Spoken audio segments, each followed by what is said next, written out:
All right, hold on. I need to thank you. Sorry. I'm so sorry. Cassandra, what's your last name? Pascal. Okay. I had to write it out because I'm so tired. And if I don't read it, you know I'm thanking you in advance too. Thank Cassandra. Cassandra, right? Pascal? You're with Cure PDX. Yeah. Also with Cure PDX. Okay. I might be able to pull this off. Thanks. Sorry about that. Yesterday. I left Sunday and got back yesterday. We're getting some folks. Yeah, I'm glad people came out. So, by the way, I'm parked on the corner, patio corner on that. That lot? Yeah, That's ours.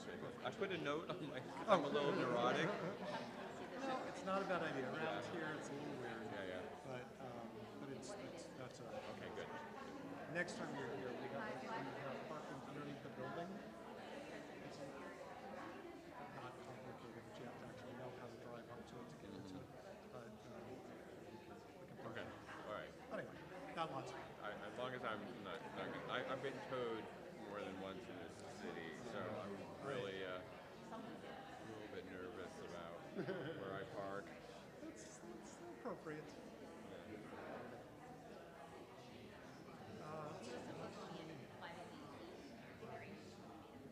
Oh, it is 7 o'clock. Yeah.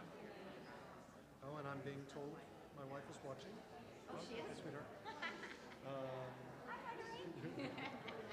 So we're good.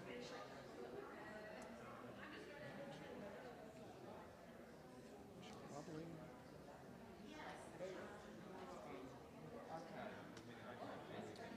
It is 7 o'clock. I mean, I don't know if you want to wait for...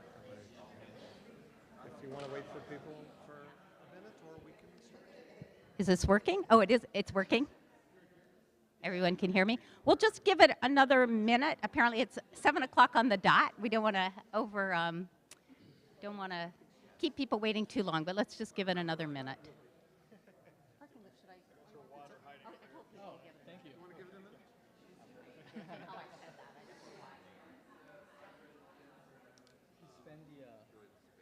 I'm going to hold it. It's just easier for me. I'm here from DC. I was just in a trip in DC. I'm excited. I haven't been in my own home in like 2 weeks.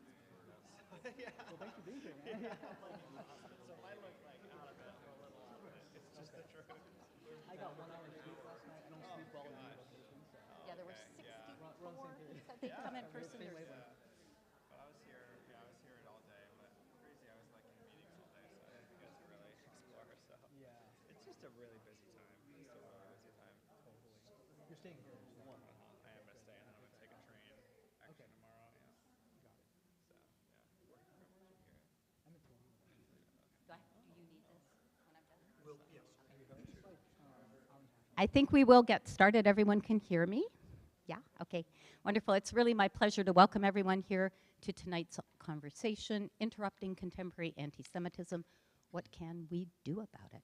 I'm Judy Margles. I'm the director at the Oregon Jewish Museum and Center for Holocaust Education, one of the partners for tonight's program. I'm joined by Stephen Paolini from the Anti-Defamation League, Rabbi Kahana from the Congregation Beth Israel, Ryan Nakata, Cure PDX. They want you to speak up a little better. Oh, okay. That's better? I'm so sorry. That'll probably help people who are listening as well. I'll just start I am joined by other partners, Stephen Paolini from the Anti-Defamation League, Rabbi Michael Kahana from Congregation Beth Israel, Ryan Nakata from Cure PDX, and Randall Blazak, who will moderate the discussion. You're going to hear fuller introductions for everyone shortly, but for now, I really also want to thank Cassandra Pascal. Where are you, Cassandra? Right there. Also from Cure PDX, who was really instrumental in putting the program together. Also, thanks to Rabbi Kahana for giving us this lovely space to meet in this evening. It is also Jewish American Heritage Month, which started May 1st. And while it's definitely a time where we want to celebrate the vast world of Jewish history and accomplishments, we really cannot escape that we live in perilous times that must be understood and confronted. So tonight we're going to talk about this very vexing issue of anti-Semitism. I think we'll talk about it in ways that are familiar to you, but we hope we're going to provide a spark that's going to help you think about how you might confront it. I'll take a very, very brief moment, sort of offer my ideas of what exactly defines anti-Semitism. There is, of course, the simplest of definitions. Anti-Semitism is hatred and hostility to Jews, right? But I think that you're going to hear throughout the evening, it's really much trickier than that. Anti-Semitism, it isn't just one undifferentiated phenomenon. Rather, it's especially complicated.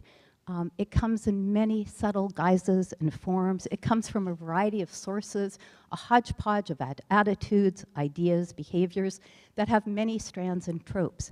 In fact, when you think about it, anti-Semitism does not even require the presence of a Jewish community to proliferate.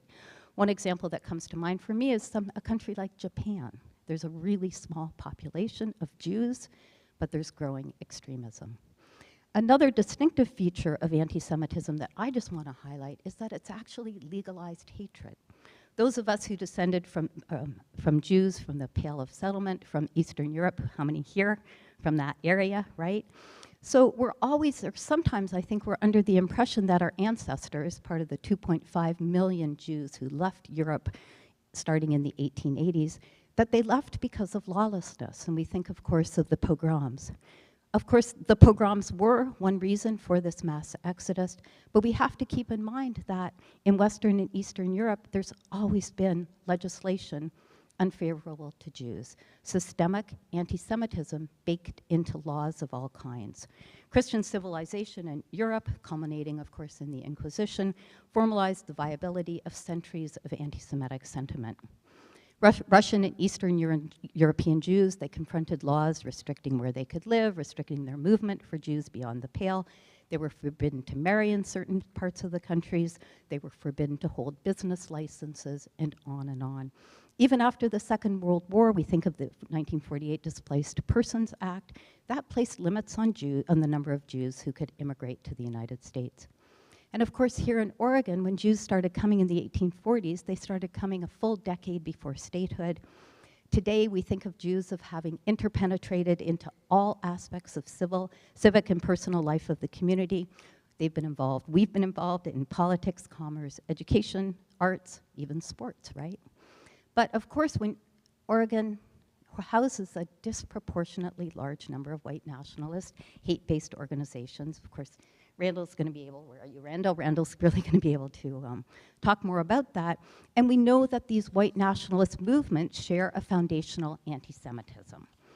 As Eric Ward tells us, I hope Eric Ward is someone who's familiar to all of you, anti-Semitism does not just harm Jewish communities, it harms all communities.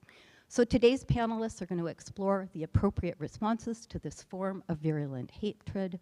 They're going to offer practical suggestions for de-escalating potentially violent conflicts, whether online or in physical spaces, and provide information on trends and patterns on anti-Semitism. And happily, we do have this wonderful panel assembled, and I'm glad to introduce tonight's moderator, Randall Blazak.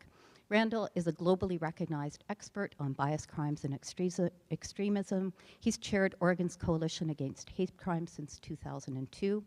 Randall earned his doctorate at Emory University after completing an extensive field study of racist skinheads, they are kind of hoods though, that included undercover observations and interviews around the world. He became a tenured sociology professor at PSU, Portland State University. He currently teaches sociology at the University of Oregon and at Portland Community College. Randall serves as the vice chair of Oregon's Department of Justice Steering Committee on Bias Crimes and Incidents, and he's a subject matter expert on a federally funded grant to develop community-based responses to violent extremism. Please join me in welcoming Randall, and Randall will introduce the other panelists. Thank you, Judy. That was a lot. You read my whole life story there, so I appreciate that. I'm really glad that we could be here in person, and hi to all the people that are watching online. You're missing being in a beautiful room. It's been a while since we've been able to meet in rooms together, so this is really special that people came out on a rainy Thursday night, so it means a lot to us that you're here. The sort of flow of events tonight is each of the panel are going to take about 10 minutes to talk about their particular piece of this puzzle of anti-Semitism. I'm going to spend a little time talking about the context and kind of where we are in the 2020s with the state of anti-Semitism. Our host, the rabbi, is going to talk about the impact on the community. Stephen's going to talk about some of the information we're having about trends and patterns that are coming up about anti-Semitism around the country. And then Ryan's going to bring us home with some strategies about how we respond to it when we see it in person, online, and in our communities. And then we're going to kind of send it back around. Judy's going to help with some questions. And then we really want to turn it into a community conversation. I mean, we're in this great space together, so we want to be able to kind of share ideas, thoughts, and most importantly, feelings about how we're doing during this moment in history that we're in. So without further ado, I'm going to take a little bit of time and talk about some of the threats and root causes around anti-Semitism. We have this great little slideshow, so I'm going to kind of give you a little historical background. There's a long, we could spend all night talking about the history of anti-Semitism in the world, but really where we see it kind of coming together with the white supremacist movement is in the 1920s. The Ku Klux Klan was kind of reborn in my hometown, Stone Mountain, Georgia, in 1915, really motivated around not just anti-black racism, but the waves of immigrants that were coming to the United States from parts of Europe that were not white Anglo-Saxon Protestant. This included Ireland, this included Southern Europe, and this included Eastern Europe. So that included a lot of Catholics and a lot of Jews. And here in Oregon, the Klan primarily, partially because of the history that excluded African American people from the Oregon state, really organized themselves around anti-Catholic and anti-Semitic ideologies, including trying to shut down Catholic schools, including boycotting Meyer and Frank, which many of you will remember was the big department store downtown that was Jewish owned. There is a great story about the boycott of Meyer and Frank, about how you weren't allowed to shop at this Jewish business, but to be in the Klan, one of the things you need is a robe, and to make a robe you need linen, and the best place to get linen was Meyer and Frank. So there was a secret underground railroad, I hate to appropriate that term, of Klan wives sneaking into Meyer and Frank on Sunday to buy the linen to turn into the robes that they would then use to march in front of the Meyer and Frank store at, just to show you a little bit of the irony of this history. But the point of that little story is that the white supremacist movement has always been opportunistic. It's always used sort of what's in the news at the moment. And in the 1920s, it was immigration from Catholic and Jewish countries. Now it's transgender folks and immigration from south of the border. Whatever is sort of the thing that's in the news, that white supremacist groups will sort of glom onto. The thing that made this a little bit unique, and it was really a transformation of those types of groups, was the ideology of modern anti-Semitism. And this was popularized by a fellow whose name you might know, Henry Ford, the American industrialist, who published a pamphlet called The International Jew that helped promote an idea that was relatively new, sort of has its roots in the French Revolution, but relatively new, that there was a global conspiracy of Jews who ran the banks, ran the media, ran politics, ran both sides of the political spectrum, and were sort of the puppet masters of the world. This idea was gaining strength in the right-wing community and across Europe. In fact, Adolf Hitler favorably mentions Ford in Mein Kampf. You sort of saw him as a fellow traveler. And that idea really started to spread, fueled by the anti-immigrant sentiments that were about non-white Anglo-Saxon Protestants coming to this country. And so the Klan's primary political motive in the 1920s was the 1924 Anti-Immigration Act, which is our first immigration law in this country that created quotas favoring people from northern European countries, and the rest of the world had to fit in the tiny little quota boxes.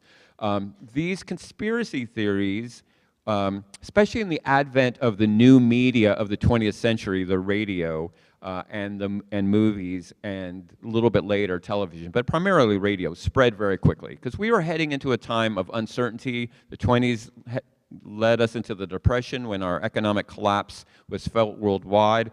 Gee, who could have been behind this collapse?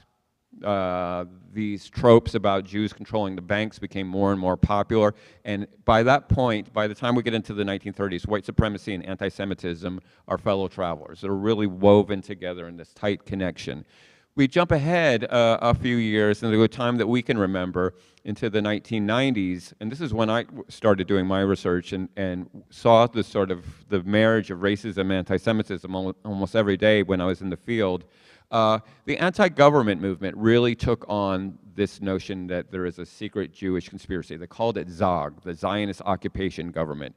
And many of you will remember that day in April of 1995 when there was a bombing in Oklahoma City. Timothy McVeigh drove a Ryder truck full of ammonium nitrate into a federal building in downtown Oklahoma City, lit the fuse, walked away,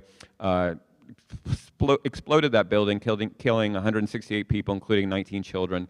Many people will remember that, but most people won't know that he was a fellow traveler in white supremacist conspiracy theories. He was reading a book called The Turner Diaries that he was sharing with other people, and believed that the federal government, and this is during the Clinton years, was controlled by this global Jewish conspiracy, ZOG. And this showed us the dark side of the anti-Semitic hate movement. We'd had, you know, Nazis in Skokie, and we'd had people sort of, you know, pretending to be Nazis, but this was the real dark side of the anti-government movement. And so in the wake of the 1995 Oklahoma City bombing, we really started looking at the threat of anti-government extremism and its connection to anti-Semitism. And one of the things that came out of this was sort of a handy model to use that we call the militia funnel. It was developed by a human rights activist in Montana named Travis McAdam. And I just spent a little bit of time sharing this model with you because it really helps us to understand where we are in the 2020s. At the top of this funnel, the idea that the funnel is wide at the top and narrow at the bottom, are a lot of mainstream conservative issues like gun rights and land use rights and tax protesting. You know, I always joke that around April 15, there's a lot of tax protesters in the world. We're all feeling a little bit angry at the government if we have to pay. There is a wide variety of people that are brought into these movements of many religious backgrounds and many ethnic and racial backgrounds. But there is this sort of, you know, these are the bread and butter kind of conservative issues. When you go down in the funnel a little bit, it becomes an anger at the federal government. The federal government are the bad guys. Republicans and Democrats are all in bed with each other, and it's the federal government that's out to take your rights away. We lose people as we go down because it gets a little bit more severe. As we go a little bit farther down, those people in the funnel start really becoming involved in anti-government conspiracy theories. This is like all the old Nicolas Cage movies about, you know, the Illuminati or the Freemasons and like all these conspiracy theories about, you know, aliens in Roswell and stuff like that. Who killed John F. K? Those conspiracy theories become really, really the driving factors. We lose more people, and when we go a little bit farther, those conspiracy theories become very familiar. They're anti-Semitic conspiracy theories. We start to get into conspiracy theories about the shadow government and this global Jewish cabal. And at the bottom of that model is the idea of revolution. This is where Timothy McVeigh ended up. It's one thing to have the ideology, but the real thing is to do something about it. It's one thing to have the analysis, but you want to have an action plan. And this is what McVeigh was trying to do. McVeigh's goal in the Oklahoma City bombing was to create a civil war in America, to create a second American Revolution, to inspire other like-minded racial patriots to take out other federal buildings and take America back from ZOG. Fortunately, you know, that was nipped in the bud because this group was relatively small, and the federal government and community groups got in front of the threat, and we didn't have the escalation of violence. But I have to tell you, as someone who was doing this work in the late 1990s, some of you will remember Y2K, the notion that at the year 2000 the computers are going to flip to 1900s and it's going to be chaos. They were utilizing that as a rallying cry. This is when the government's going to fall. We're going to strike then. But fortunately, there was enough intervention to prevent that from happening. So we jump ahead to where we are now. This is one of the examples of the banners that have been flying over I-5 by anti-Semitic groups.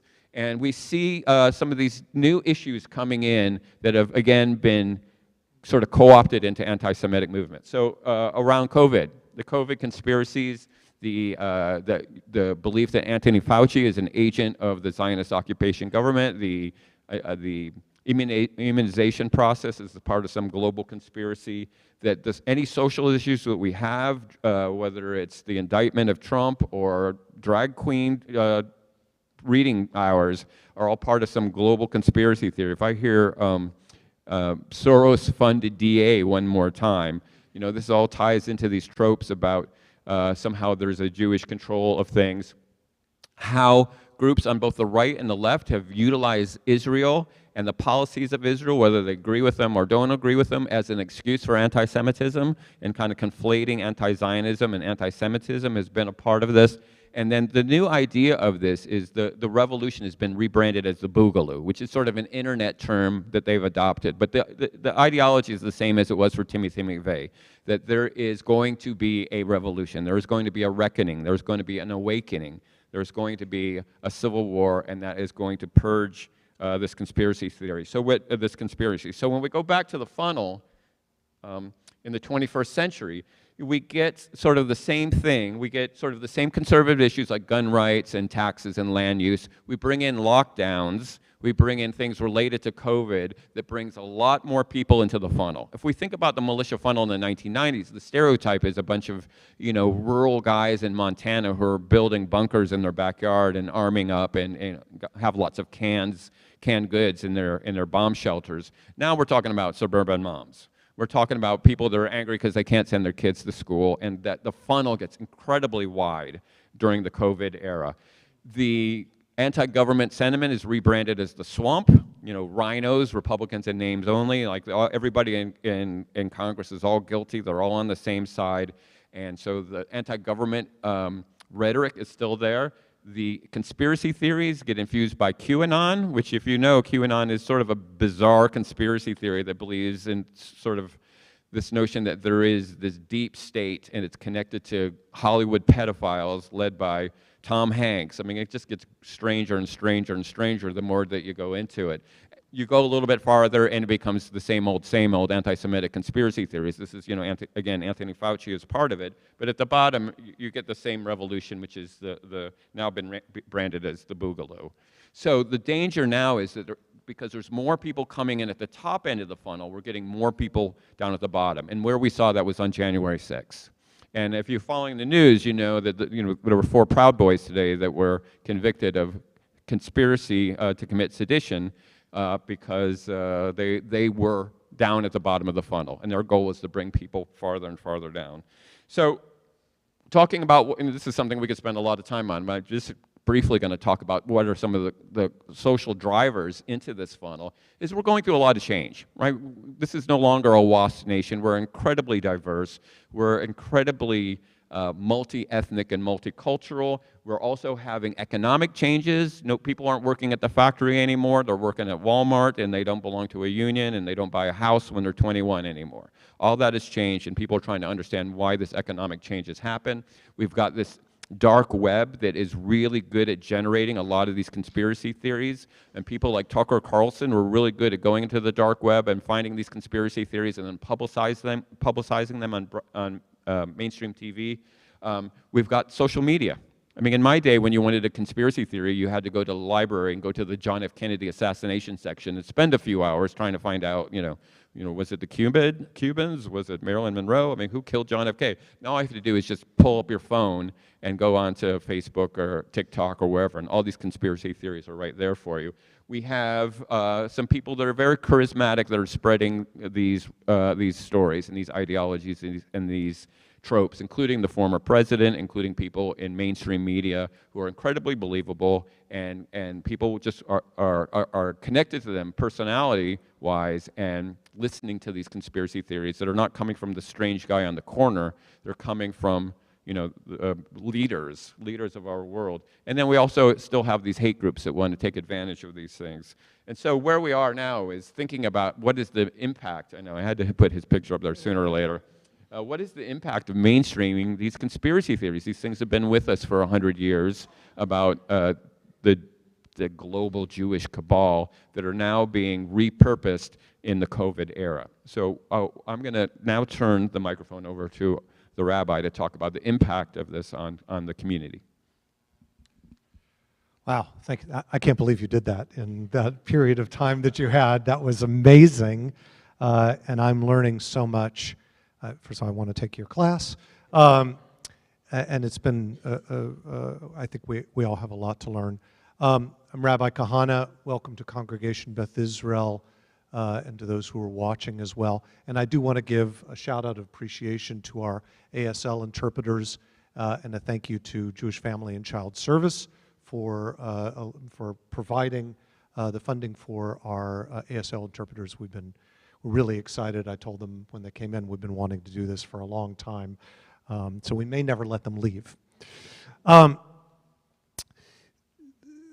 So many things came to my mind as you were talking, but as I think about the history of the Jewish community in general, our history throughout diaspora, the thing that in many ways defined the Jewish community was that we always had our bags packed, at least metaphorically.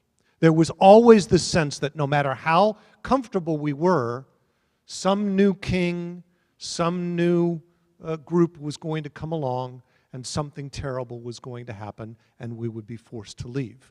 That we had that fear because it was our reality, particularly in the medieval era. Jews were always welcomed and then exiled. Welcomed and exiled. Coming to the United States was this sense of the Golden Medina, this golden land, this incredible place that was founded on the idea of protecting minority rights, religious freedom, a unique experience. This is certainly not the experience in Europe. Who talked about protecting religious freedom in Europe? This incredible idea that America was going to be different. And in many ways, America is different. One of the primary things is all this conversation that we're having about the actions of anti-Semites and their public places and all of those kinds of things. In Europe, it would have been the government that was doing that. It would have been the church that was doing that. It would have been the people in power as opposed to these small militias or fringe groups or strange conspiracy theories. Nonetheless, those conspiracy theories affect us. That sense of the Jew as being other, as being different, as being part of some secret cabal or something else is infecting in many ways. The story of the Jewish community in Oregon is a long and interesting one, but Congregation Beth Israel was the founding synagogue, the first synagogue in the state of Oregon before there was a state of Oregon. We actually beat the founding of the state by a couple of months. And the strong image of this congregation for a long time was the beautiful wooden sanctuary that was in downtown Portland, towering over many other buildings when buildings weren't that tall. This was a large, beautiful, the pictures of it on the exterior and the interior are quite amazing. And it burned down in the 1920s, just as you're speaking about the fact that the Ku Klux Klan was exercising its power. And I'm told, Judy tells me that it's certain that it was arson. Not exactly certain who they were, but everyone suspected, of course, the Ku Klux Klan. And that trauma of having our sacred space destroyed, although it was a long time ago, it's 100 years ago, still is part of the community. It can't help but be. It's part of our story. When you are told in the most graphic way possible that you are not welcome, it affects the way that you act. And of course, we all know Portland and Oregon has a long history of telling communities that they're not welcome and has done many actions, many of them government-sponsored actions, to make particularly the black community and other communities here feel that they're unwelcome. But the Jewish story is always about that sense. So sometimes when we see these actions of anti-Semitism, there is a strong reaction in the Jewish community. There is this question, are we being told something? Are the signs on the wall? The Jews, we remember that the Jews of Berlin were completely assimilated into German society. They saw themselves as Germans first and Jews second. And most of the Jews in Germany did not see the writing on the wall. The author of Mein Kampf, whose name I won't bother to mention right in this sacred space, was seen as a kook.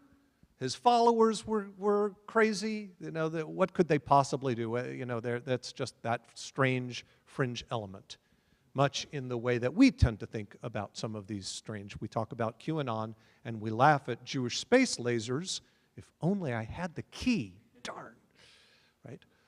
But those, we know what happens with those kinds of rumors. We know what happens with those kinds of ideas, the way that they spread, and when they become more and more public, like seeing those signs that we saw over I-5, it affects us. It affects us as individuals, it affects us as a community. I get asked by media about lots of different things in the Jewish community, and I'm involved in gun violence prevention and all kinds of things, and I get interviewed for that. Over the past year, I would say, I am contacted by the media more on the subject of anti-Semitism than anything else. I'm asked for quotes. If there's incidents somewhere around the country, I'm often called about that by our local media. It's on the minds of our people. It's on the minds of the media. It's on the minds of the community at large, for the reasons that you'll hear from our experts in just a moment. About a year ago, Congregation Beth Israel was honored to be host to the Yom HaShoah, Holocaust Remembrance Day. It was here in our sanctuary as we partnered with OJMCHE as part of that. And we had in our sanctuary the few remaining Holocaust survivors who are alive in our community. And we had a beautiful and meaningful service where we heard their stories, their individual stories, and we honored them as they lit candles, as we do every year. The next day, we woke up to discover that someone had spray painted very vile anti-Semitic graffiti on the outside of our sanctuary. I specifically asked the media, because I did get a lot of questions about what were the words, what it looked like. They wanted pictures. I asked for the pictures not to be reproduced at Judy's suggestion, which was an excellent one, because I didn't want to raise up the slogans. I didn't want to. Once you put something out on the internet, who knows what's going to do? Maybe it would be celebrated. So it was described, but it wasn't shown. And even most of our congregants didn't see it. It was erased very quickly, thanks to the city, who provided graffiti removal for us very quickly. You can erase the words from the side of your sanctuary, but it's very hard to erase the experience of what it means to be called out, what it means to be given a death threat. Around that same time, there were one or two other synagogues in our community that were also affected with graffiti. There was a mosque in our community where someone had tried to burn it down. There was an arson attempt at that mosque. A few days later, a rock was thrown through one of our windows. And it seemed like there was a trend that was happening, that was hatred, that started with anti-Semitism, anti-Muslim, and hatred was really bubbling up. It turned out we were able to provide evidence. We actually had the rock, and we were able to give it to the FBI, and they were, through that evidence and others, they were able to link all of those events to one perpetrator. And that person was charged with all of those hate crimes. So we had an effect which was very interesting, that these things that seemed to be a trend turned out to be one individual, and perhaps an individual who was inspired by some of these tropes that we've been talking about. Nonetheless, the effect of that was to make the community feel vulnerable. The fear is always the lone wolf, the one person who's going to act on these conspiracies.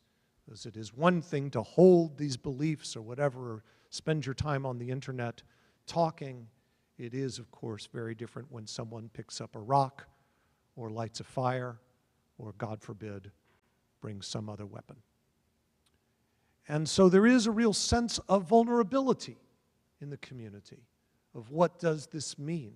Is it one crazy individual, or is there a whole trend behind it? Are there people, take one person off the street, is there another 5 who are coming to take that person's place? And, you know, we're an institution that has a religious school. There are children on our campus. There are people who walk in and out all of the time. And what does it mean to be in that place of vulnerability? I very much want our spaces to be sanctuaries, to be a safe place, to be a place that we want to come to, that we feel we are with our community, that we're supporting one another.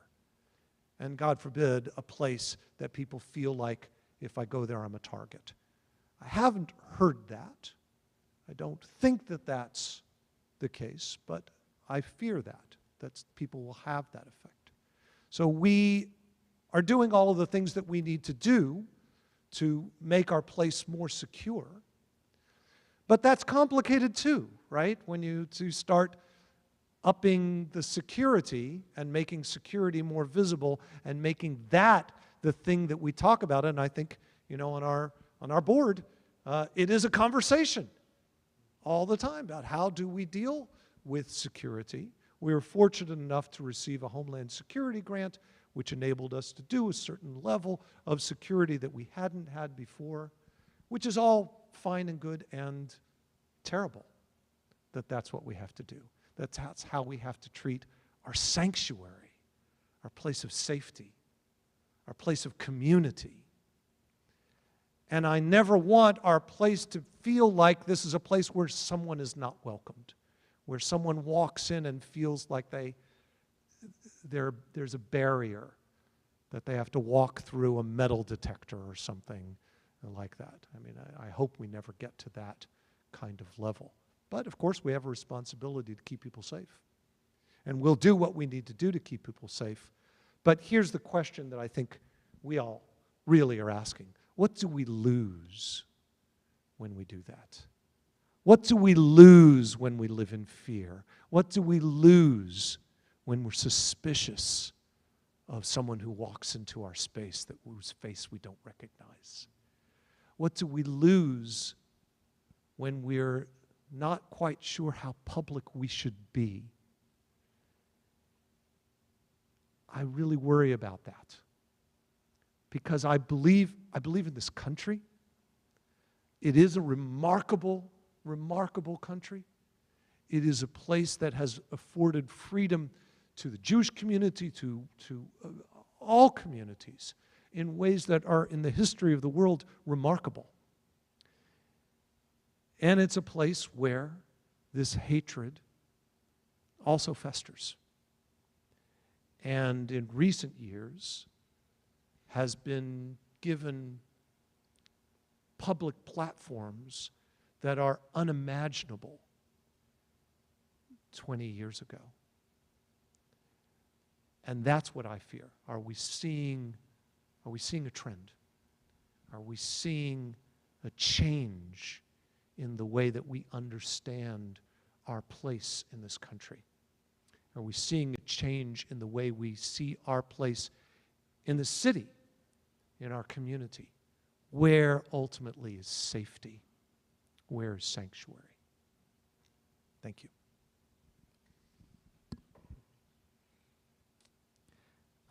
Wow, thank you for that. For those that don't know, my name is Stephen Paolini. I'm the Associate Regional Director for the Anti-Defamation League, and it's my difficult job to try and put a number to the trends and to the level of anti-Semitism that we're seeing in our communities. And before I go into that, and I know I've already spoiled a little bit by putting the slide up above my head, but I want to just start by saying, despite how bad things are, and it is fair to say, numerically, there is not a time in recorded US history that things have been worse. I do feel a tremendous amount of hope. I feel hope because I am here in this room with so many of you who have taken time out of their day and quite a lot of it to come and be a part of making change. I just actually flew in to Portland yesterday from DC, where I was in a rally with hundreds of other folks in support of the nonprofit security grant, in support of a resolution addressing anti-Semitism. And I heard at that rally from folks from the Urban League, from the NAACP, from Unidos, from JCL, and from the Jewish community support, wrapping their arms around the Jewish community and saying, we've got your back. And I can't help but feel, coming from that, a tremendous amount of hope. So I just wanted to start there because my job is to give you the numbers, but I can't help but say, as bad as they are, I am nevertheless optimistic about the power of all of us in this room to make change. So I've let you sort of, as I've talked, sort of sink in with the graph above my head. The truth is, in the last 5 years, 3 of the last 5 years have been the worst, the highest number of anti-Semitic vandalism, harassment, and assault incidents across the United States in the history of our organization. ADL was founded in 1913. We've conducted an audit on anti-Semitic incidents every year since 1979. The methodology is the same. And this past year, unfortunately, was the highest number of anti-Semitic incidents that we have ever recorded, just shy of 4,000 incidents. I'll leave to your imagination why there's such a stark increase in anti-Semitic incidents in 2016 and forward. But suffice to say, the data shows that we are in a really difficult time for the Jewish community here in the United States. Narrowing down just a little bit here into Oregon State, the trend remains. Last year we saw 40 anti-Semitic incidents of vandalism, harassment, and assault, up from 24 the year prior, and again, the highest year that we've recorded as an organization. I want to just share a couple points about how this methodology works so that you kind of have a grasp of our approach. ADL is often the first call when acts of anti-Semitism, whether they're bias incidents or hate crimes occur. We collect those reports to feed into this kind of data, but we also accept reports from a number of really amazing community partners. I see folks from Secure Community Network here and from Oregon's incredible Department of Justice hotline, bias emergency hotline, but from folks from law enforcement, from media reports as well. And we take a really conservative approach. And some might say a more conservative approach than necessary in determining what counts as an anti-Semitic incident. Perhaps it is itself a sign of anti-Semitism that a Jewish organization like ours feels it needs to be so extremely conservative in how we approach that. But we've always tried to take that position of reporting just the incidents that we know happened and were caused by anti-Semitism principally. And for that reason, those numbers can often look actually smaller than what the FBI reports or what other government reporting mechanisms may report. And I don't actually have a slide here because in the interest of time, I was trying to cut down on it. But the incredible team at the Oregon Department of Justice reported a little over, I believe, 180 anti-Semitic bias incidents and crimes last year. And so that's, I guess the point you should take away is whatever reporting mechanism you're looking at, whether it's ADL's, and I believe our data is really valuable, or it's the FBI's, or it's the Department of Justice's here in the state of Oregon, the numbers all say the same thing, which is there has not been a time in modern US history that things have been worse and more dangerous for the Jewish community. And sometimes when I get calls from reporters about this data, they'll say, well, have you guys just massively expanded your infrastructure for reporting? And the truth is no. You're giving us, I think, a little bit too much credit. And we have always strived to improve year over year. But the substantive difference between the infrastructure in our office for reporting hate crimes and bias incidents this year as opposed to last year is in no way responsible for the nearly 36% increase in anti-Semitic incidents. So I'd like to think we're increasing reporting, but certainly not by that much, and certainly not a doubling in the case of Oregon. Within this data is actually a hidden trend, which is that the single largest source for the increase in anti-Semitic incidents in the past year was, for the first time in our reporting, organized white supremacist extremist activity. So I oftentimes, when I say that, people are like, wait, what do you mean? Isn't that always the case? And the truth is that most anti-Semitism, at least historically, is just individuals, unaffiliated with organizations and acting on their own, motivated by conspiracy theories. But in this past year, the single largest source for the increase in anti-Semitism was white supremacist activity, particularly in the form of propaganda distribution. As many of folks in this community are aware, and in the surrounding areas around Portland, especially in Eugene, we've seen numerous white supremacist-led anti-Semitic flyering, banner drops, vandalism incidents. And what I was struck, actually, Randall, as you were talking, is it reminds me so much of actually the purpose of them helping to move people down the funnel. Because the flyers themselves, they all share a very similar rhetoric, which is, if you're upset about COVID-19, who you should be really upset about are the Jewish people. So they'll say something like, every aspect of blank is Jewish. Every aspect of gun control is Jewish. Every aspect of abortion is Jewish. Every aspect of white replacement is Jewish. Just to name a few of the flyers that we've observed right here in the state of Oregon over the last 6 months. And it reminds me so much, I think your slides there were so spot on, that the goal is really to move people down that funnel. And apparently I was lying, and I did actually have the data for the Oregon Department of Justice here, and I'm just really grateful to their team for this. And I think as you look at these, I'm not going to repeat the data, but what struck me is that in comparison to other kinds of bias and racism and bigotry, anti-Semitic incidents were more often criminal as a share of those incidents, and more seriously criminal as well. Roughly, and you guys could correct me on this data, but I'm just roughly off the cuff here, about a third of the reports are criminal in nature, have some criminal elements for across the board at the hotline, and for anti-Semitism, that number was about 50%. So more criminal, and then more seriously criminal as a trend within the hotline data. And again, a huge shout out to them for helping to, there's a huge role for organizations like ours in this, and I think there's also a really valuable role for government in this as well. And maybe in part because of what you were talking about, Rabbi, which is to say the difference here in the United States at least should be that the anti-Semitism is coming from the fringe and not from the government. And government taking this kind of step is such a powerful response. So I want to really briefly kind of turn to a different set of data here, which comes from a report we just published in March, which is a survey, a representative sample of the United States population, which looked at what percentage of Americans believed in up to 11 core anti-Semitic tropes.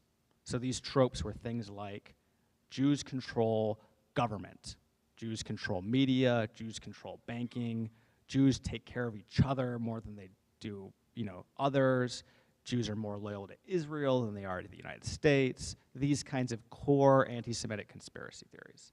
And really the top line here, the headline is 20% of Americans believed in at least 6 anti-Semitic tropes. This again was the highest level going back to 1979 let me see. I can't not see that. 1964 was the highest level, but it's been the highest level since that. So again, a really concerning trend that such a high percentage of Americans believe so many of these core anti-Semitic conspiracy theories. I wanted to pull out really two relationships in the data that we found that I think, first of all, help to explain what we're seeing, but I hope also begin to shed light on how do we respond to it. And so the strongest connection for individuals holding anti-Semitic beliefs was whether or not they were generally the kind of person that believed in conspiracy theories. So I think what this says is that in contrast to other kinds of racism and bigotry, anti-Semitism is fundamentally a conspiracy theory. And as a result, our methods of addressing it through government, through society, through community, have to address fundamentally the susceptibility of the American people to conspiracy theories. So I'll let that sit because I think that's a pretty big statement. But what I'll say is what we didn't, I'll also just add what's not on this slide, is whether or not people knew Jews in their life, had Jewish friends, Jewish family, had no relationship with how many anti-Semitic beliefs they held. So I'm not Jewish. My family immigrated to the United States from Brazil. There's a general theory that's sort of a contact theory, which is if you know folks from a community, you're less likely to be bigoted towards them. And that's generally true for most forms of bigotry. It's actually a big reason why the LGBTQ community so strongly rallies around the idea of pride, right? To be out, to be proud, to be in community, to be in relation is a way of reducing, is a way of reducing that bigotry. That did not hold to be true for anti-Semitism. And I think that's a sobering reality as well. The other thing that's not in this data is general education on bigotry and bias did not have as much of an impact as we would hope to see. So let me just end here with some hope, I think, which is to say what did have a big impact on reducing someone's susceptibility to anti-Semitism. And the biggest factor we saw in the data was whether or not an individual had learned about the Holocaust, particularly in school, dramatically reduced the number of core anti-Semitic conspiracy theories and beliefs and tropes that they bought into. If somebody could accurately identify the number of Jews that were murdered in the Holocaust, they were significantly less likely to hold anti-Semitic beliefs. In addition, more broadly as well, if they understood the Jewish experience, how many Jews there are, they were also less likely to hold anti-Semitic beliefs. So I think there's some hope. I'll stop there for the time being and hopefully looking forward to your questions. But I believe this begins to help us see kind of a path for how we address anti-Semitism at its core. And thank you guys. Thank you. All right. See if I can use this. All right, it worked. Can I read this? All right, okay, I think I can read this really small text here, so I don't have to look behind me. So yeah, thank you all for being here. So yeah, that was some pretty brutal data presentation. No, that was great. So this is actually a perfect segue because we're going to be talking about the conspiracies and the conspiratorial mindset and different practical conversation techniques to disrupt that. So I'm part of the Cure PDX project, and at the Cure PDX project we use what's called the credible messenger approach to de-escalate violence, to change norms away from inciting to, let's say, an act of hatred, and to really kind of tend to their own communities, these community members who have credible relations established with their fellow community members, and through these credible relationships, people they know, people they trust, they can start to change the norms in their community away from kind of hateful or violent rhetoric towards certain groups and to something less polarizing and something more inclusive. And so I don't know how many of you know, have personal contacts or know maybe friends or family or other people who might believe in some of the tropes or narratives that Stephen was talking to, or might actually have some anti-Semitic kind of dog whistle talking points. Maybe they're saying these things and they don't even know they're anti-Semitic, but the impact on the Jewish community is de facto anti-Semitic, or can unintentionally galvanize people to violence against the Jewish community without the person originally spouting those talking points having that intention, right? So these narratives are really harmful, can kind of snowball and get a life on their own. And so the first thing I ask myself, and I know, unfortunately, well, part of this job too is I know a lot of people who spout these things, including a lot of people who are deep into conspiracies. And so the first thing I ask myself is, am I the right person to connect with this person?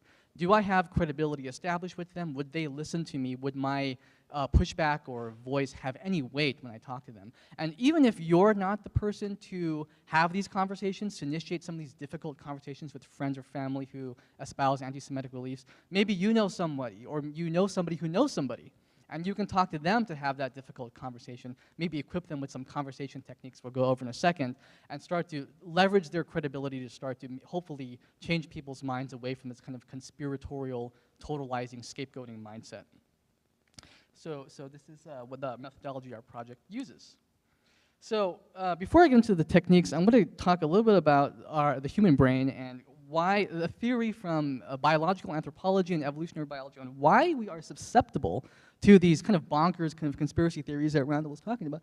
So one thing is that the human brain, they say, evolved to infer causality and look for explanations. That's what allowed us to survive. So when we're on the prehistoric savanna, let's say, you look into the cave and you hear a noise in the cave. Okay, was the noise caused by the wind or was it caused by a mountain lion, right? That determination is what allowed us to survive. If it was a mountain lion, you better grab your spear and get ready. If it's something else, no worries. So we're always looking for explanations behind things that we don't see. That tendency to infer an explanation. Now this was great because it allowed us to survive, and this was bad because we become susceptible to conspiracy theories. We're looking for explanations for things that may be some danger behind it, some kind of hyper-predatory group or powerful entity behind something. And I think this is also what causes us to form these in and out groups, right? There's us and our group, and then there's them. They're shadowy, they're mysterious, they're evil, they're powerful, they're pulling the strings, and they're all kind of one collective hive mind. There's no unique individuals composing the outgroup. The outgroup is all just a homogeneous blob. And this is the problem with the conspiracy thinking, where I think, as Stephen said, these anti-Semitic beliefs are transmitted through this type of thinking, and it's more than just a constellation of beliefs, in my opinion. Talking to tons of guys from kind of conspiratorial networks, it's an entire mindset, it's an entire worldview. It's a way of looking at the world, where people look for explanations for complex problems, complex phenomena. The world is changing very quickly, and we look for a really simple, really clear explanation that involves blaming one group for all of your problems. And I coined a term for this. I call it scapegoat causality, right? This is caused by this one group. And so the question is not only how do we challenge specific beliefs or specific tropes, how do we challenge this entire way of thinking about the world that is so addicted to oversimplified scapegoating, outgrouping explanations for very complex problems, economic challenges, cultural, etc. So we'll go into some specific conversation techniques. So these are just some high-level principles that I use.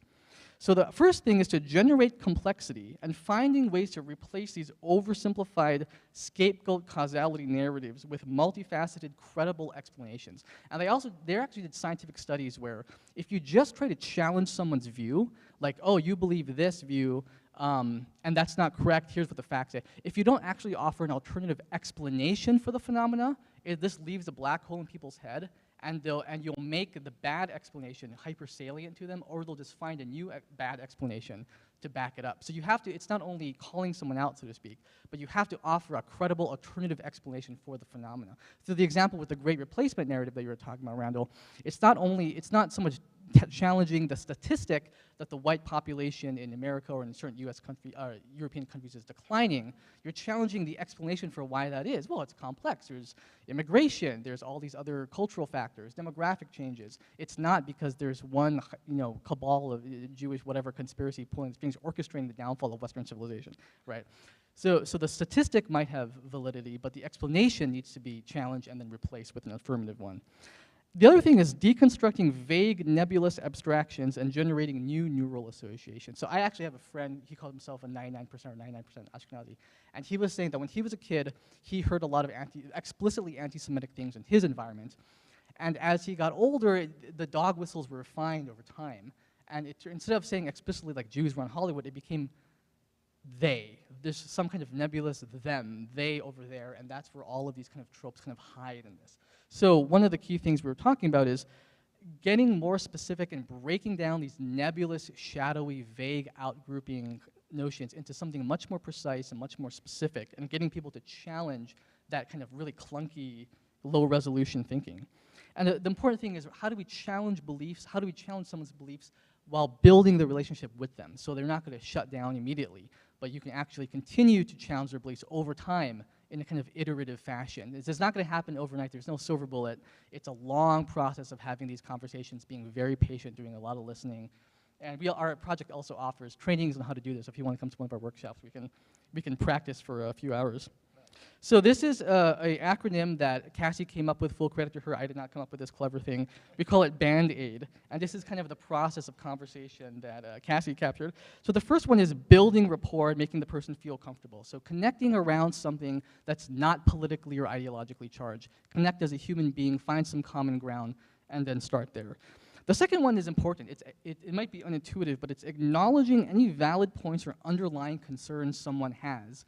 Even if you don't totally agree with it, you can kind of understand their concern, right? This feeling that the world's changing so quickly, that your own sense of control is slipping out of your hands, that, yeah, there is a tremendous amount of economic inequality in the US, and it's very frustrating for a lot of people, right? So acknowledging those underlying concerns. Now, this is actually really important, is resisting the temptation to just go out and call someone a racist or anti-Semite. And I've been in a lot of meetings where this was done, and of course what happens, the person just shuts down. It's just called psychological reactance, and the studies show they double down harder on their perspective. And I think what's difficult is that once you start to label someone, you can no longer talk about the content of what they said. They're now in personal attack mode, and they're going to attack you back personally. So it's more about bringing awareness, right, to the impact of the comment. So one of my phrases I use is when someone says that anti-Semitic, there's the Soros-backed ears or whatever it is, hey, I know you didn't mean this, and let's talk about the impact this has on the community. Like, let's talk about the impact this has on other people. And historically, like historical context, let's talk about how historically this kind of evolved and why that makes me really uncomfortable when you say that, right? So it's a different way to start the conversation, this labeling someone as a racist or anti-Semite. And then the other one is, the last one is kind of aiding the person to express their underlying view or concern in a more precise and non-racist, non-blaming, non-scapegoating way, right? So instead of saying all these, I saw an ad there, Soros-backed DA proves global empire of, I'm like, oh my, right? So I would say something like, is there a specific action of George Soros that you would disagree with, and why is that, right? So getting more precise, we're not trying to ban people from speaking, it's not doing it in a way that has a really racist connotation that snowballs out of control. And you can capture the underlying concern with someone and kind of coach them to, let's say this more precisely so it doesn't have that connotation, right? That's very important. And then being specific, avoiding, criticize behaviors and actions, and break down these generalizations about the group. And then finally, a few more tips is exploring issues of trust. So with the misinformation, I don't ask, why do you believe this? I say, so how do you determine what sources to trust or not trust? That's important. Asking nicely for a source, so being like, I'd love to follow up with that later. Do you have a source? A lot of times people will say no. Deconstructing these vague ideas, like saying, okay, they control, who's they, and what do you mean by control? How does that work? Tell me more about that. Deconstructing, what do you mean the Jews? Like everyone has the same brain? Like that's just, right? Like, what do you mean by that? So getting more specific. And then my favorite comeback to that is it's like if just because a group is overrepresented in a certain sector does not mean they control the thing. I do not say, no one believes that white people control the dairy industry, right? All these Wisconsin farmers are plotting some kind of a conspiracy. That's not going to happen. And then really getting to the person's underlying fears and grievances beneath their ideology and connecting with them there as a person. So I know that's a lot. You can follow up with some of our trainings, and thank you so much. All right, thank you, everyone. So Judy's going to guide us with some questions. Exactly. So I hope you have questions. I do need to do a mea culpa. It's terrible when you come with notes and then you don't read them all. Another partner this evening was the Jewish Federation of Greater Portland. So I do want to acknowledge that they were a partner with us this evening. So I hope you all have questions. I have a couple of questions, maybe just to start us off. Stephen, I was really interested. Everybody spoke so beautifully. So first of all, thank you. What you said about teaching the Holocaust, I don't know whether did anyone read Dara Horn's recent article in The Atlantic? It was called, "Is Holocaust Education Making Anti-Semitism Worse?" So it does make me wonder. So her thesis there is, really, is teaching about the Holocaust really the way to, is that helping anti-Semitism or not? And it made me just think of this question, is anti-Semitism impervious to education? Sit down. Yeah, I mean, goodness, I don't know if folks have read that article. It definitely is a healthy dose of complexity and nuance. If I you're hated looking it.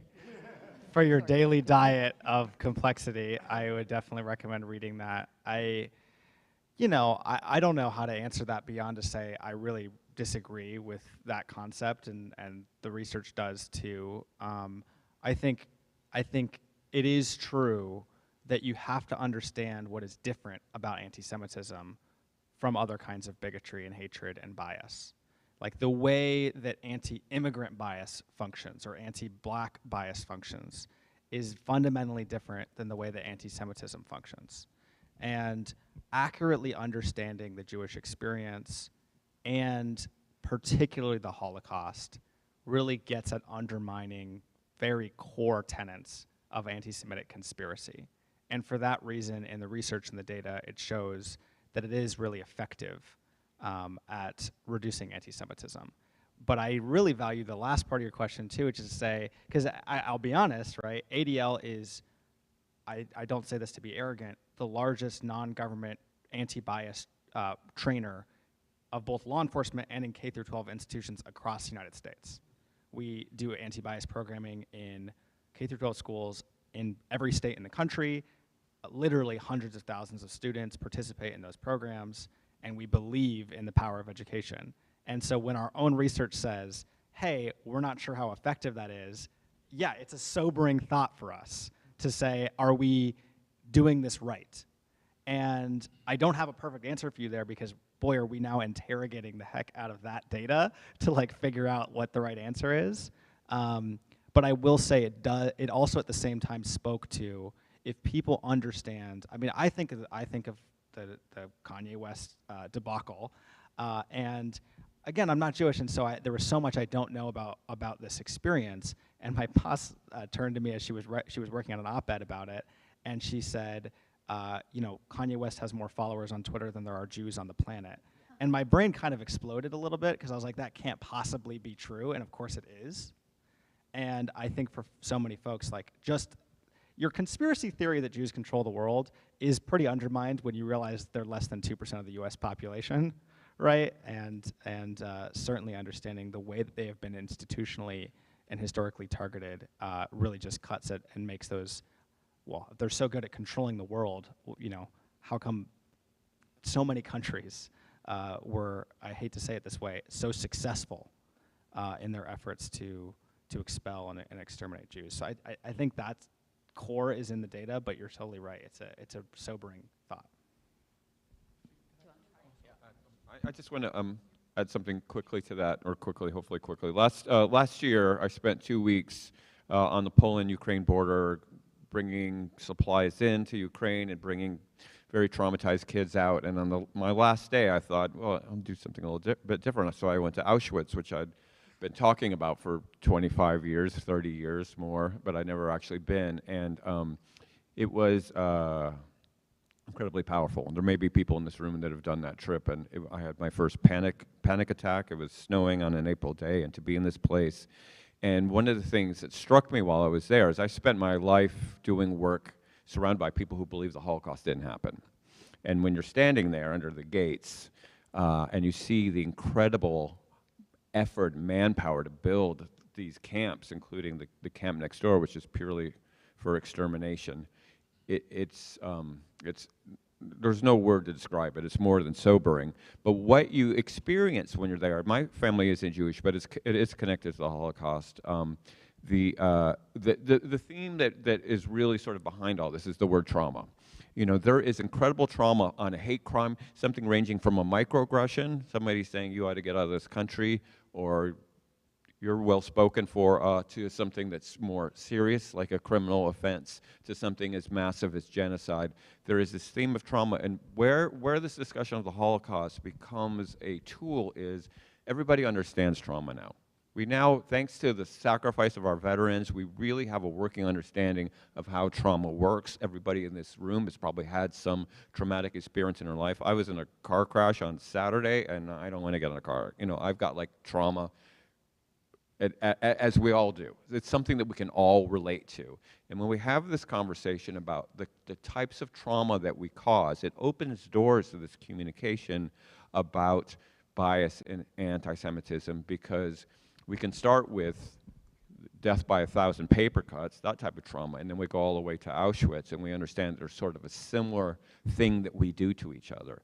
And if we think about how we want people to heal and not hurt, then we can kind of work on the other side of that equation and work to reduce the trauma. So I think that the key to your question, Judy, is our ability to sort of unlock the empathy that we have, because we all relate to some element of trauma in our own story.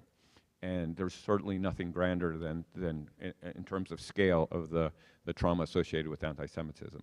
Great, thank you. Who's got a question? Can I add just I'm sorry, just want to get the question.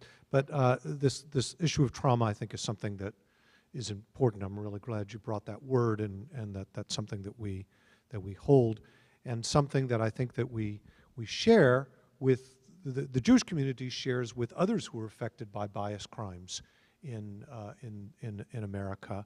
A shared experience that I know, you know, any one of my black friends will be able to say there's no one in their community who has not experienced a bias incident. You know, the Asian American community, no one who could say they've never experienced it.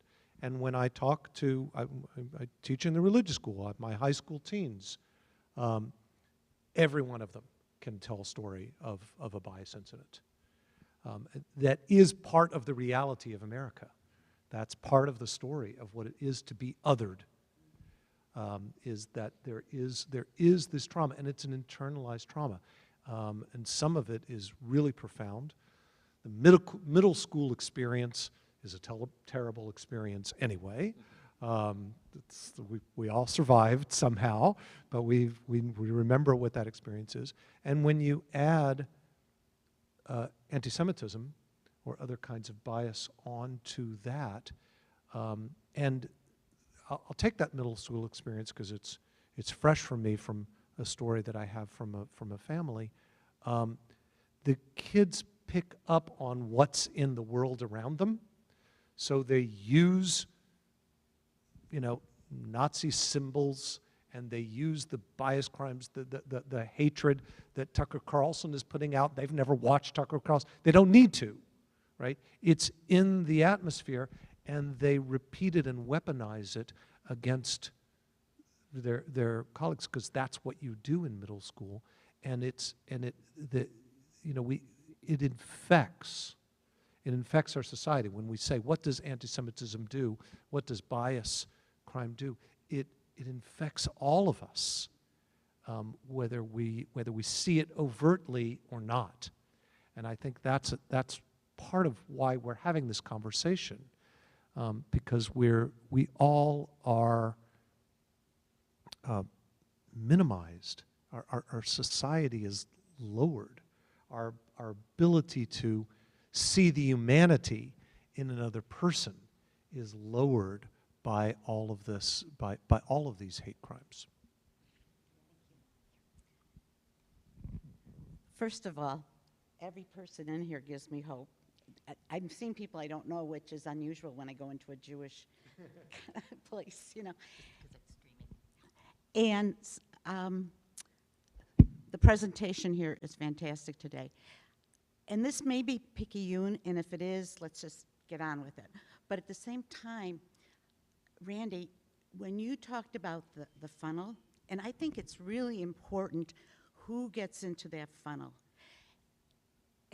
And I don't think who goes into the funnel is the same as 50 years ago.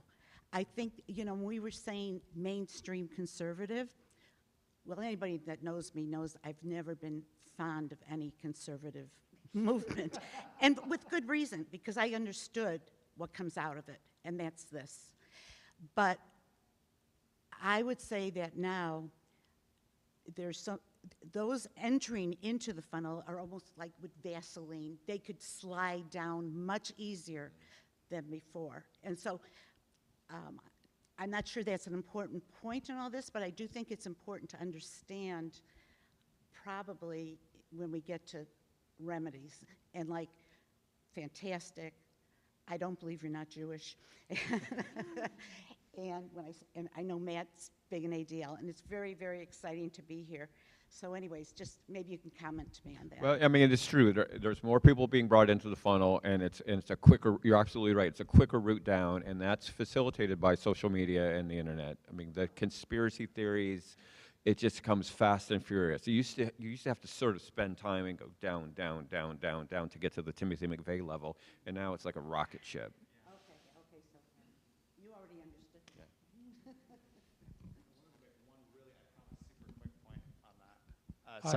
Oh, sorry. I just want to make one, like 60 seconds. My friends and colleagues at the Center on Extremism did a really deep dive into the shooter and his manifesto behind the Buffalo mass shooting, and found that it was literally like within a week that this person got from the start of that conspiracy funnel to like the end of that conspiracy funnel. It was extremely quick. And it was a form of radicalization through very unlikely sources, Discord channels, gaming circles, that this person got.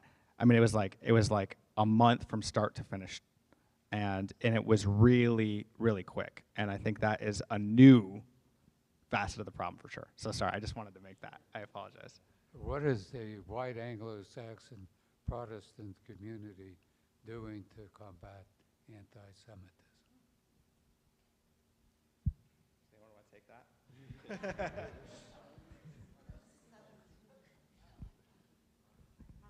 Well, if I could maybe just put a different spin on your question,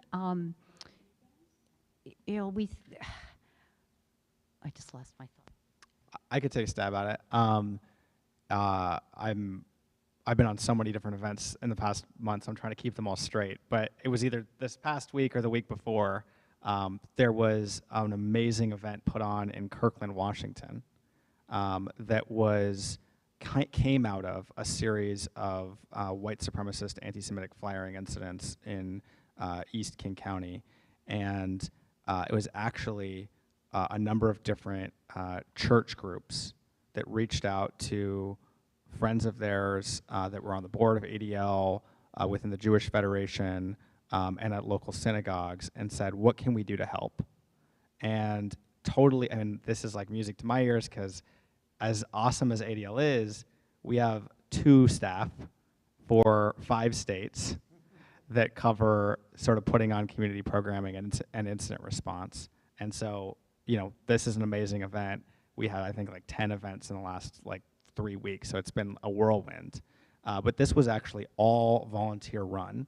They put together this event, I thought it was really beautiful, that the you know, Christian community in Kirkland reached out to their friends after seeing a white supremacist, anti-Semitic flyering incident in their neighborhood and said, we want to talk to our community.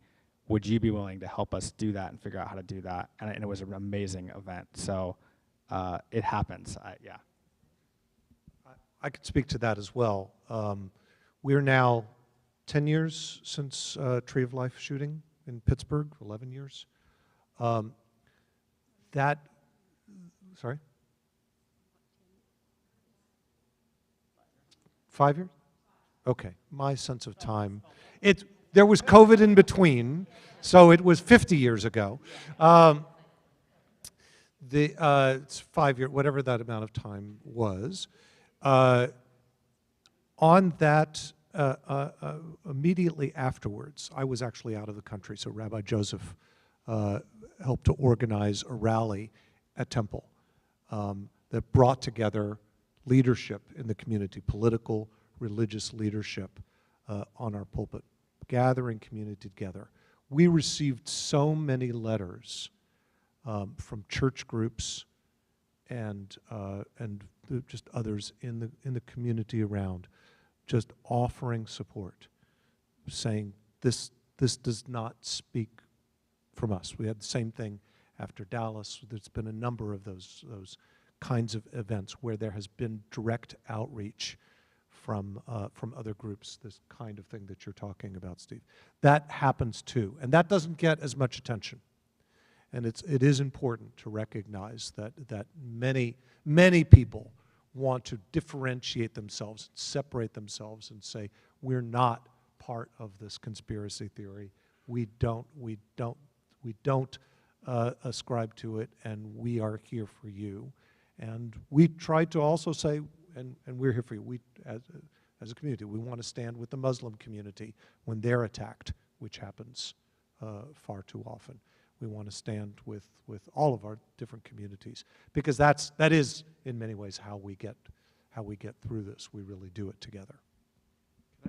So this turned out to be a good. Just real briefly, one of my hats is I'm the chair of the Oregon Coalition Against Hate Crimes, which was born in this building in 1997, and our response philosophy is called "Not in Our Town," based on an anti-Semitic incident that happened in Billings, Montana, 30 years ago, of a Jewish family that had their house vandalized during Hanukkah season, and the Christian members of that neighborhood came together and said, we want to support you, we want to stand with you, and they all put menorahs in their windows. In fact, they sold out of menorahs in Billings, Montana, and the Billings Gazette put a picture of a menorah in the newspaper that you could put up in your window, and suddenly Billings, Montana was the most Jewish city in America.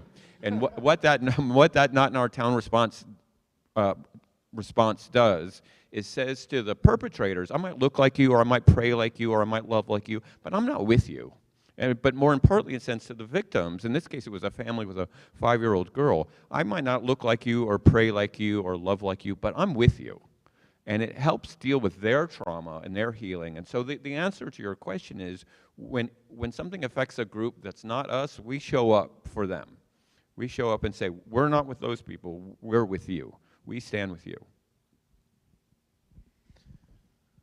This is exciting to hear that there are that kind of conversation happening, because so often hatred gets so much news and love gets so little.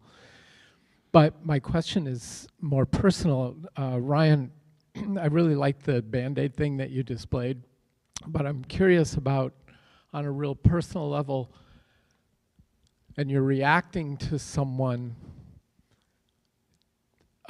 how do you get to the place in your head where you can react with that kind of sanity? Because sometimes my immediate reaction is, how can you even think that way? And how foolish? Or, I mean, my reaction is, what kind of stupidity are you coming from? Or that kind of thing. And so I need to figure out how to switch gears in my own head so that I can start applying this Band-Aid. And I'm wondering if you have any thoughts about that. It's my job. No. So yeah, the first thing, and I developed this technique for myself when I became very interested in QAnon in 2019, 2020, 2021, and interviewed a whole bunch of people. I actually have a secret YouTube channel with like unpublicly listed interviews with hardcore conspiracy theorists. And I developed a technique with my friend where we knew the person we were going to talk to several weeks in advance. So we'd schedule an interview on Zoom, and then we knew kind of generally what they believed based off of Facebook posts or social media posts. And what my friend and I did was we created a list in the coming 2 weeks of all of the questions we would want to ask them that would kind of slowly kind of deconstruct or break down their thinking. And I noticed, and so I came to call this this technique curiosity loading, and started teaching it in my workshops. And this technique to me was helpful for a few reasons. One is that it helps me to get into a curious mindset and kind of build momentum about being curious instead of being angry or reactive or completely baffled, right? It's the spirit of curiosity can kind of overpower the anger or the frustration or the triggeredness of some of these really offensive things people were saying. And then the questions you wrote down in advance kind of act as a roadmap for the conversation. So if I got stuck, I just look at the list, you know, and think about other questions I had kind of premeditated. And all of the questions were really to make the person think really hard, expose contradictions, but it's said in a kind of gentle way. And so that's one technique that I thought that's something I always do. It's harder, of course, when it's an extemporaneous conversation. But I think if you have enough of these, you kind of get the sense of what questions to ask and how to be curious. And honestly, also, like, for me, and I don't recommend this to people who have suffered significant trauma or so forth, but I really just go deep into watching all of the documentaries and everything. And while I watch these documentaries, I take a lot of notes on my computer where I really interrogate certain talking points and deconstruct them and question them. So by the time I have the conversation, I have like 5 pages of notes of things to think about and to throw at the person. And then I also just do a lot of meditating and try to stay as calm as I can myself and make sure it's conducted in a safe space. So Zoom interviews for me felt very safe with people. I don't even know where they live. They don't know where I live. The other night, I did meet with a QAnon guy in a dive bar, though, so that was a slightly different experience. But generally, yeah, just making sure it's a safe environment that help you to stay calm. And again, if you're not the right person, who do you know who is the right person to have that conversation? Great question. Fantastic program. My question is perhaps beyond what, I don't think it's what we can do, but maybe it is. I think about, you know, after 9/11, right, and we had the war on terror, we tried to eliminate Al-Qaeda and ISIS. Where's the war on white supremacy? Where's the war on white nationalism? I mean, I understand why the previous administration was not really interested in doing that, because that was most of their base. But why are our, I mean, Rabbi, you said, you know, at least we can say in America that it's not the government that is spouting these anti-Semitic and racist laws and tropes, but they're also not really doing anything about it. Where is the war on white supremacy? Anyone want to take that one? Yeah, well, welcome to my world. You know, the answer to that question is look at Ron DeSantis and his war on woke. What is that? What is going on there? There is a movement towards equality and equity and diversity and inclusion. That's I mean, the work is happening. It's happening in HR departments. It's happening in community centers. We're having discussions about mindfulness and implicit bias, and you know, this work is being done, but there's an incredible pushback against it, and it is seen as a threat to people that are very binary thinkers. They think if people of color gain, white people are losing. If trans people are gaining, cis are losing. I mean, it's this very simplistic zero-sum game that's afoot that is creating this pushback. I mean, the reaction to critical, I've been teaching critical race theory even before it was called critical race theory. And now that it is a thing, the people are on fire about it. How dare you tell me that white people did something wrong? You know, I mean, so it is incredibly hard to challenge such an ingrained ideology that doesn't see itself as an ideology, sees itself as normal. Woke people aren't walking around with guns, and I mean that's what, like, the statistics, I'm sure, would support that there's a greater threat for violence within the United States from white supremacists Sure. than from almost any other group. And so where is the law enforcement? Where's the Department Well, of Justice? that work is being done. It's being done through the state. We have a new paramilitary bill moving its way through the state legislature. I mean, that work is being done. And sometimes it has support, like it currently does from this administration. Sometimes it doesn't, like the previous administration. One of the reasons we got in front of the sort of McVeigh militia that was growing after Oklahoma City is there were a lot of resources thrown on domestic terrorist groups.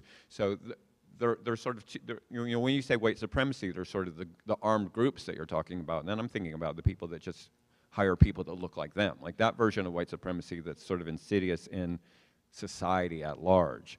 So that work is all being done, but there's this incredible pushback that we're experiencing, and it's scary. Today is Star Wars Day, like it's May 4th Day, but I'm more of a Star Trek guy, where like the future is all our problems have been solved in the future, but it's like a pendulum. We get this, and then 2 steps forward. Sometimes it feels like 3 steps back. So it's constant, and that's why we constantly do this work on all these levels, including the government level, and including, just on the community level, having these conversations where we can talk and express our grievances. Prosecution today Yeah. of the Proud Proud Boys. Boys, that is our war on white terrorism, and hopefully it will continue. Right, and when I said before, the unique fact that it's not government perpetrating anti-Semitism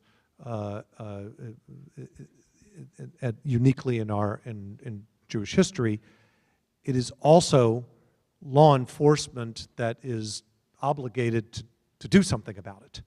And we've seen it took a little bit of effort to really raise domestic terrorism as a primary concern in this country, but it's at the top of the agenda for the FBI right now, because everyone has woken up to that. So it's, where is that war? It is actually happening. It's quite remarkable, and that I don't like to use war as I don't like any of the war on drugs as problem. All of that. It's a terrible metaphor. But the fact that there is pushback, that there is a recognition of the danger that happens where these ideologies lead, and that violence often follows, there is a growing awareness of that, and that gives me a lot of hope. I'll try to be brief, because now your question kind of got me fired up, because I feel like my job is to share a little bit of hope.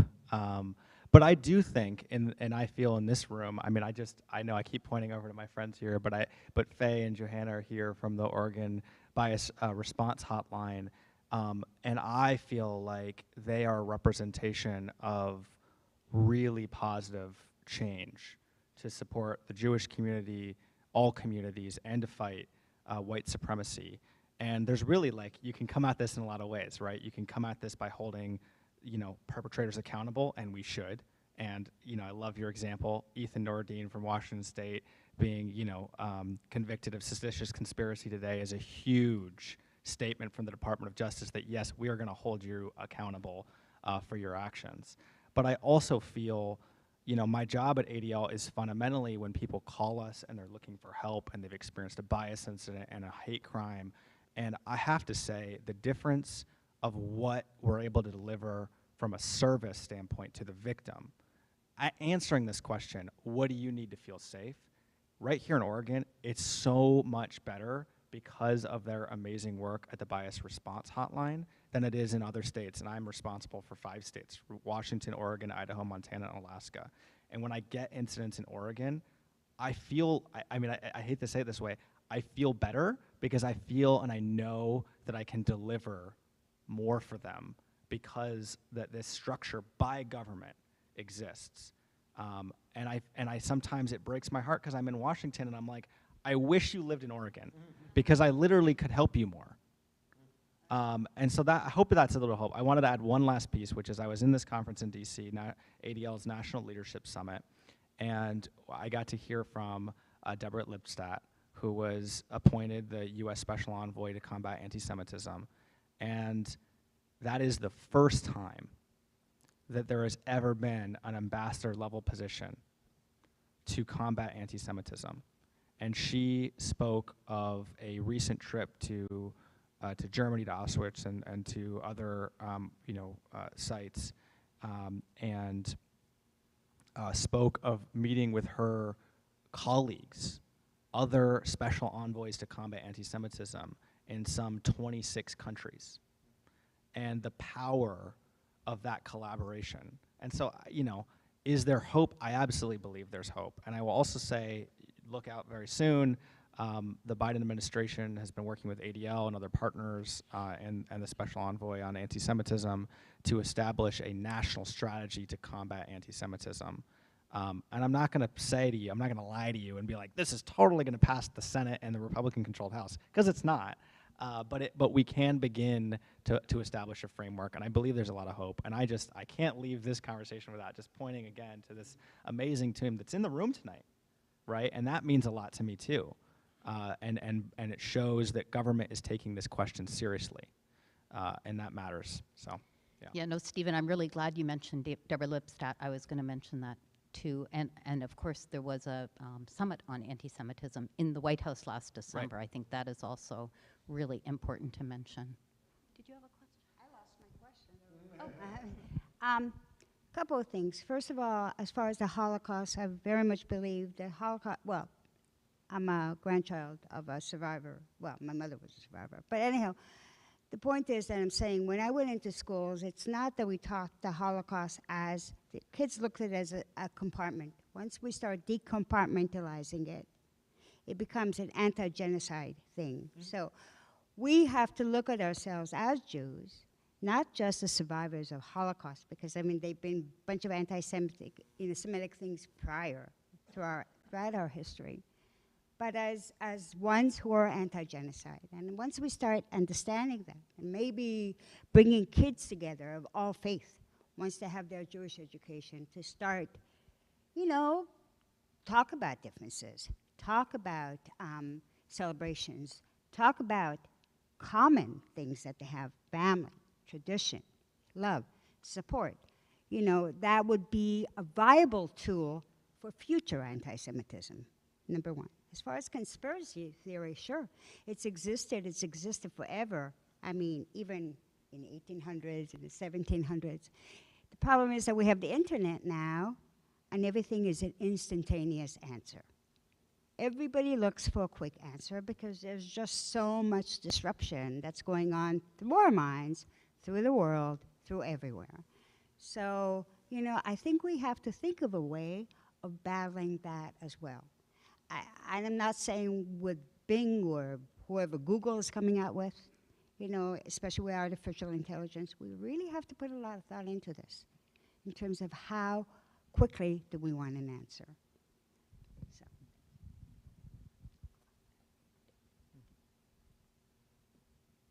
I'll go there and I'll come back to you.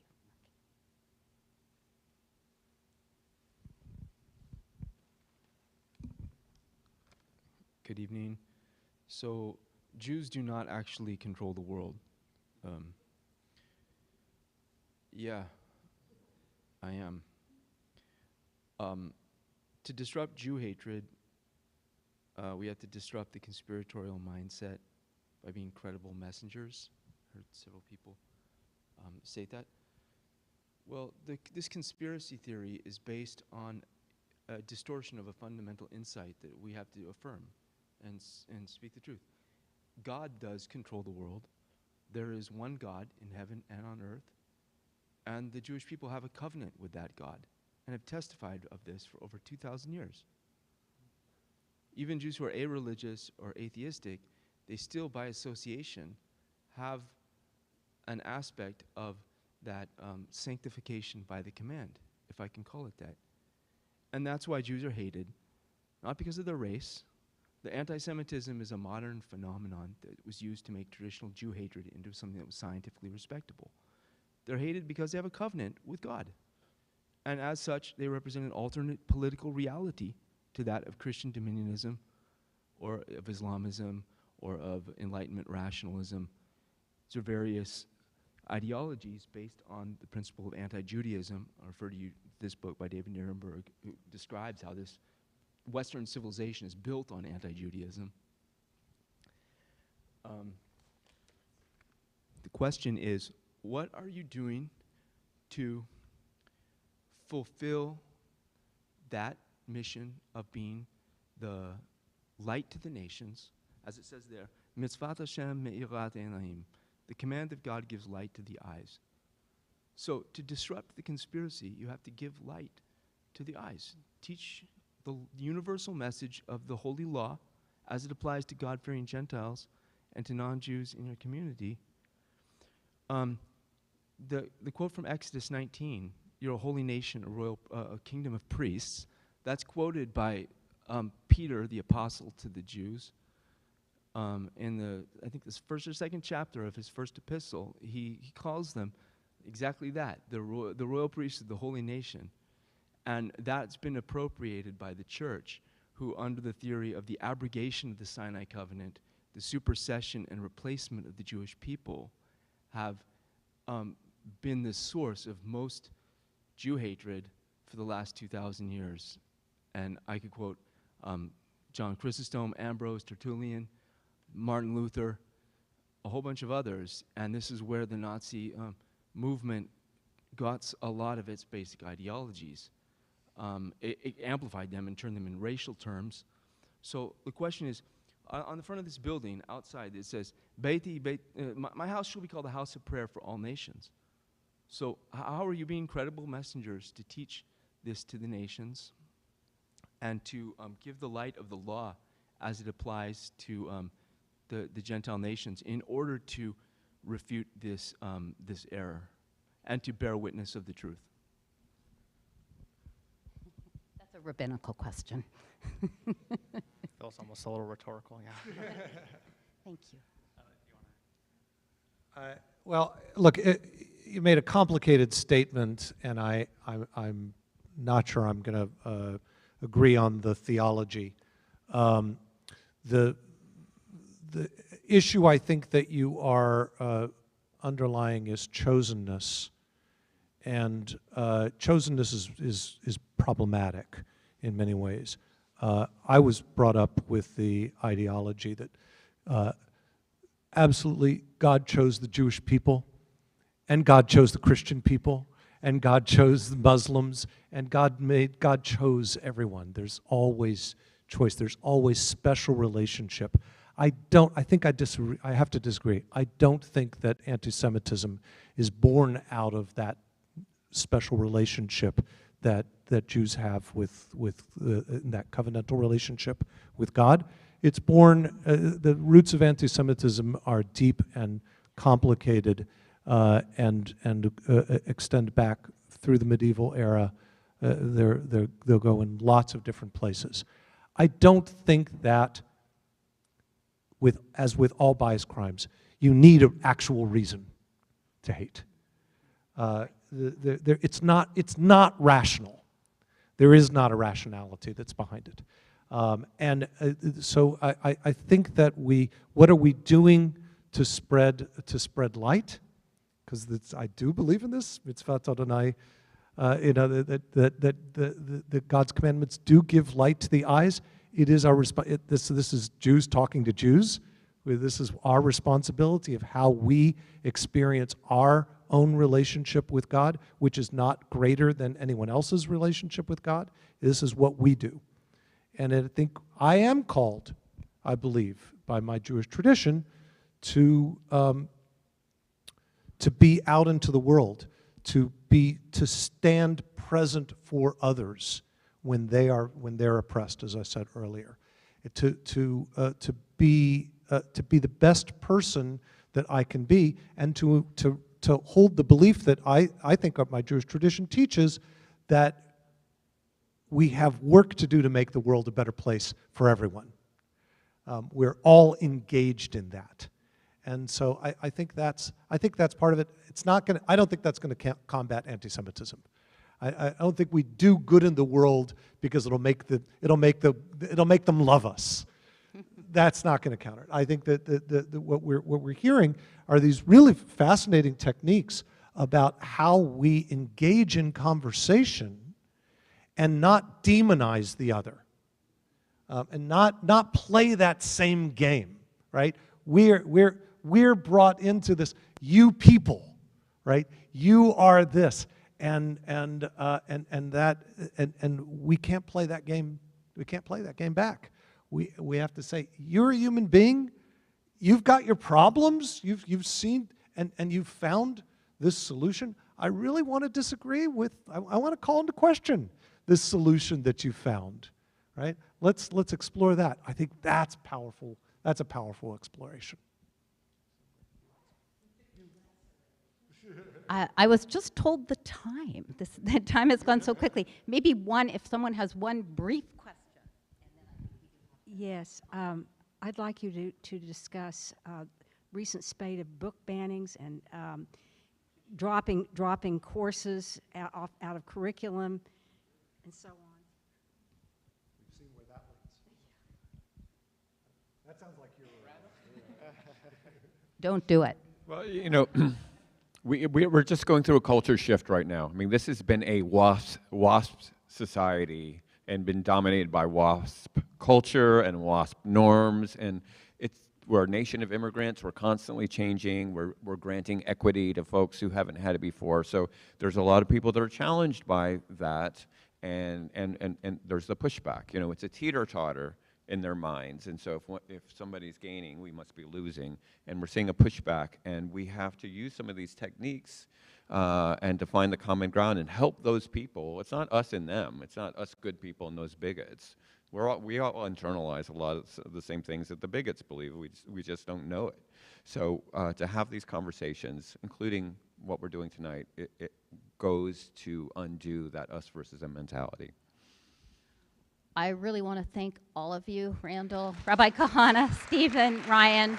Great session. For those of us in the room, we can actually take the conversation out to the reception. We have some we have some food, beverages to offer, so we can keep talking. We got to think of this conversation as a beginning or a middle. It is certainly not the end, but I hope you all leave just a little more empowered about what you might do if you're confronted with an anti-Semitic comment. So thank you very much.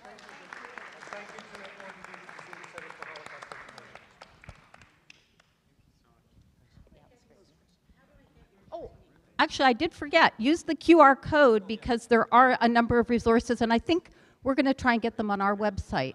So you'll be able to look on our website and get all the resources.